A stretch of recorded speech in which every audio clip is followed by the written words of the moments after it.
നമസ്കാരം, ഞാൻ Shonima. Al Hilal hospitals and medical centres അവതരിപ്പിക്കുന്ന BMC ന്യൂസ് ലൈവിലേക്ക് സ്വാഗതം. വിശദമായ വാർത്തകളിലേക്ക്. ബഹ്റിനിൽ വേനൽച്ചൂട് പ്രമാണിച്ച് എല്ലാ വർഷവും ഏർപ്പെടുത്തുന്ന തുറന്ന സ്ഥലങ്ങളിലെ തൊഴിൽ നിരോധനം ജൂൺ 15 മുതൽ നടപ്പിലാക്കും. 3 മാസത്തേക്കാണ് വിലക്ക് ഏർപ്പെടുത്തിയിരിക്കുന്നത്. ഇത് സംബന്ധിച്ച ഔദ്യോഗിക പ്രഖ്യാപനം തൊഴിൽ മന്ത്രി യൂസിഫ് ഖലാഫാണ് നടത്തിയത്. ജൂൺ 15 മുതൽ സെപ്റ്റംബർ 15 വരെ ഉച്ചയ്ക്ക് 12 മണി മുതൽ വൈകുന്നേരം 4 മണി വരെയാണ് തുറന്ന സ്ഥലങ്ങളിലെ ജോലികൾക്ക് നിരോധനം ഏർപ്പെടുത്തിയിരിക്കുന്നത്.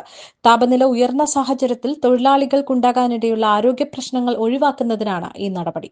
ഏപ്രിൽ 22-ന് ഇബ്നു അൽ-ഹൈതം ഇസ്ലാമിക് സ്കൂൾ ഭൌമദിനം ആഘോഷിച്ചു. വിശുദ്ധ ഖുർആൻ പാരായണവും അതിന്റെ വിവർത്തനവും തുടർന്ന് പ്രിൻസിപ്പലിന്റെ ഭൌമദിന സന്ദേശവും പരിപാടിയിൽ ഉൾപ്പെടുത്തിയിരുന്നു. ഭൂമി സംരക്ഷണത്തിന്റെ പ്രാധാന്യം എടുത്തു കാണിക്കുന്ന സ്കിറ്റ് 4-5 ക്ലാസുകളിലെ വിദ്യാർത്ഥികൾ അവതരിപ്പിച്ചു. കൂടാതെ ഭൌമദിനത്തെക്കുറിച്ചുള്ള പ്രസംഗവും നടന്നിരുന്നു. കുട്ടികൾ നീല വസ്ത്രം ധരിച്ച് ഭൂമിയെ രക്ഷിക്കൂ, പച്ചയായി പോകൂ തുടങ്ങിയ സന്ദേശങ്ങളുള്ള പ്ലക്കാർഡുകളുമായി എത്തിയതും ശ്രദ്ധേയമായി. ഭൂമിയെ സംരക്ഷിക്കുന്നതിനുള്ള ലളിതമായ ഘട്ടങ്ങൾ കാണിക്കുന്ന വീഡിയോ പ്രദർശനത്തോടെയാണ് പരിപാടി അവസാനിച്ചത്. കോഴിക്കോട് ജില്ലാ പ്രവാസി ഫോറം ലേഡീസ് വിംഗ് വിഷു ഉത്സവം 2025 എന്ന പേരിൽ നടത്തിയ വിഷുസദ്യ വേറിട്ട അനുഭവമായി. ലേഡീസ് വിംഗ് കൺവീനർ സജ്ന ഷൂബിന്റെ നേതൃത്വത്തിൽ നടത്തിയ വിഷുസദ്യയിൽ 200-ൽ പരം മെമ്പർമാർ പങ്കെടുത്തു. KPF വനിതാ വിംഗ് അംഗങ്ങൾ സ്വന്തം ഭവനത്തിലുണ്ടാക്കിയ വിവിധ തരത്തിലുള്ള വിഭവങ്ങൾ ഉപയോഗിച്ചായിരുന്നു സദ്യ ഒരുക്കിയത്. BMC ഹാളിൽ നടത്തിയ സദ്യയിൽ ആതിഥ്യ മര്യാദകൾക്ക് പേരുകേട്ട മലബാറുകാരുടെ തനി നാടൻ വിഭവങ്ങളും ഉൾപ്പെടുത്തിയിരുന്നു. KPF president Sudheer Thirunilath, general secretary Arun Prakash, treasurer Sujith Soman, രക്ഷാധികാരികളായ KT സലിം, UK ബാലൻ, ജമാൽ കുറ്റിക്കാട്ടിൽ എന്നിവർ വിഷുവത്സവം 2025 ആശംസകൾ നേർന്ന് സംസാരിച്ചു. Ladies wing coordinators Shereena Khalid, Anjali Sujeesh എന്നിവരോടൊപ്പം എക്സിക്യൂട്ടീവ് മെമ്പർമാരും വനിതാ വിംഗ് പ്രവർത്തകരും പരിപാടികൾ നിയന്ത്രിച്ചു. ആഗോള കത്തോലിക്ക സഭയുടെ മഹായിടയൻ ഫ്രാൻസിസ് മാർപ്പാപ്പയുടെ ദേഹവിയോഗത്തിൽ പവിഴദ്വീപിലെ കോഴിക്കോട്ടുകാർ അനുശോചനം രേഖപ്പെടുത്തി.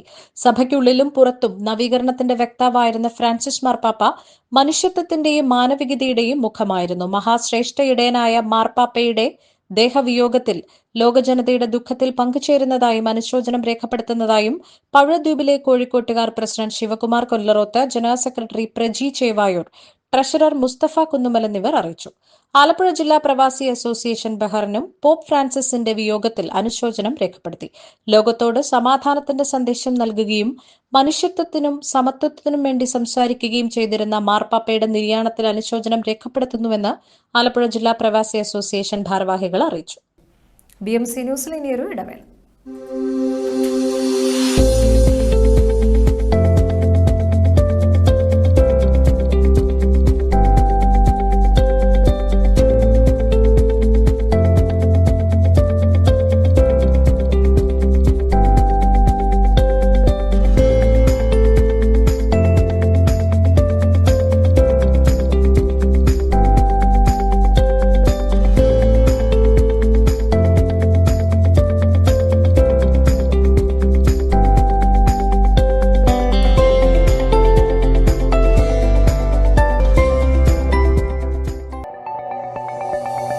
Our skin is the mirror of our soul.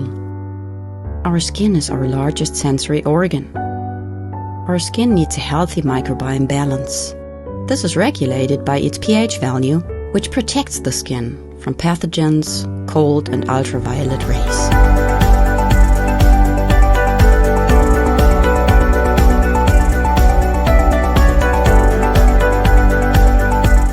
Sebamed protects your skin.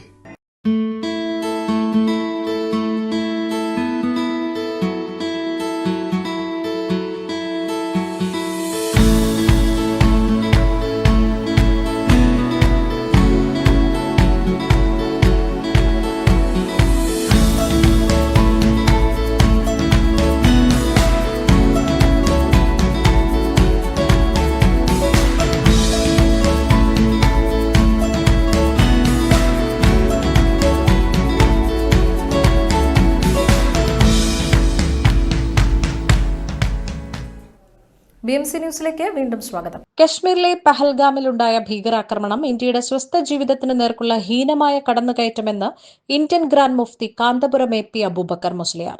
ലോകത്തിന്റെ വിവിധ ഭാഗങ്ങളിൽ നിന്ന് വിനോദസഞ്ചാരികൾ വന്നുചേരുന്ന സമയമാണ് ആക്രമണത്തിന് തിരഞ്ഞെടുത്തത്. ജനങ്ങളെ ഭയപ്പെടുത്തി കശ്മീരിലേക്കുള്ള ഒഴുക്ക് തടയുകയും സമാധാനാന്തരീക്ഷം തകർത്ത് പ്രശ്നകലുഷമായ ജീവിതത്തിലേക്ക് കശ്മീരികളെ തള്ളിവിടുകയുമാണ് ആക്രമണത്തിന്റെ ലക്ഷ്യം. ആക്രമണത്തിൽ നടുക്കം രേഖപ്പെടുത്തുന്നതായും കൊല്ലപ്പെട്ടവരുടെയും കുടുംബങ്ങളുടെയും പ്രിയപ്പെട്ടവരുടെയും ദുഃഖത്തിൽ പങ്കുചേരുന്നതായും ഗ്രാൻഡ് മുഫ്തി പറഞ്ഞു. പഹൽഗാം ഭീകരാക്രമണത്തിൽ അനുശോചനവുമായി നടൻ മമ്മൂട്ടി. ഇത്തരം ദുരന്തങ്ങൾക്ക് മുന്നിൽ വാക്കുകളില്ലാതാകുന്നു.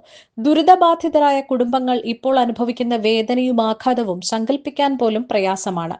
രാജ്യം മുഴുവൻ അഗാധമായ ദുഃഖത്തിലാണ്. തീർത്തും ഹൃദയഭേദകമായ സംഭവങ്ങളാണ് പഹൽഗാമിൽ നടന്നതെന്നും തങ്ങൾക്ക് നഷ്ടപ്പെട്ട ധീരരായ ആത്മാക്കൾക്ക് നീതി ലഭ്യമാക്കാൻ തങ്ങളുടെ സായുധ സേനയിൽ പൂർണ്ണ വിശ്വാസമർപ്പിക്കുന്നുവെന്നും മമ്മൂട്ടി കുറിച്ചു. അതേസമയം ഭീകരാക്രമണത്തിൽ കൊല്ലപ്പെട്ടവരുടെ എണ്ണം 29ആയി. ഇടപ്പള്ളി സ്വദേശി രാമചന്ദ്രനും ആക്രമണത്തിൽ കൊല്ലപ്പെട്ടിരുന്നു. ഭീകരർക്കായി സുരക്ഷാ സേനയും ജമ്മു കശ്മീർ പോലീസും സംയുക്ത തെരച്ചിൽ തുടരുകയാണ്. പഹൽഗാം, ബൈസാരൺ, അനന്ത്നാഗ് മേഖലകളിലാണ് പരിശോധന. നേരത്തെ ഭീകരാക്രമണത്തിൽ അനുശോചിച്ച് മോഹൻലാലും രംഗത്തെത്തിയിരുന്നു. Doctor A. ജയതിലക് കേരളത്തിന്റെ അടുത്ത ചീഫ് സെക്രട്ടറിയാകും. കേരള കേഡറിലെ രണ്ടാമത്തെ മുതിർന്ന ഉദ്യോഗസ്ഥനാണ്. നിലവിൽ ധനകാര്യ അഡീഷണൽ ചീഫ് സെക്രട്ടറിയാണ് A. ജയതിലക്. ഏറ്റവും സീനിയറായ കേന്ദ്ര ഡെപ്യൂട്ടേഷനിലുള്ള മനോജ് ജോഷി സംസ്ഥാനത്തേക്ക് മടങ്ങിവരാൻ വിസമ്മതം അറിയിച്ചതിനെ തുടർന്നാണ് ജയതിലകിന് ചീഫ് സെക്രട്ടറി പദത്തിലേക്ക് വഴിയൊരുങ്ങിയത്. ഈ വാർത്തയോടുകൂടി ഇന്നത്തെ BMC ന്യൂസ് ലൈവിൽ മലയാളം വാർത്തകൾ പൂർണ്ണമാകുന്നു. ശുഭരാത്രി.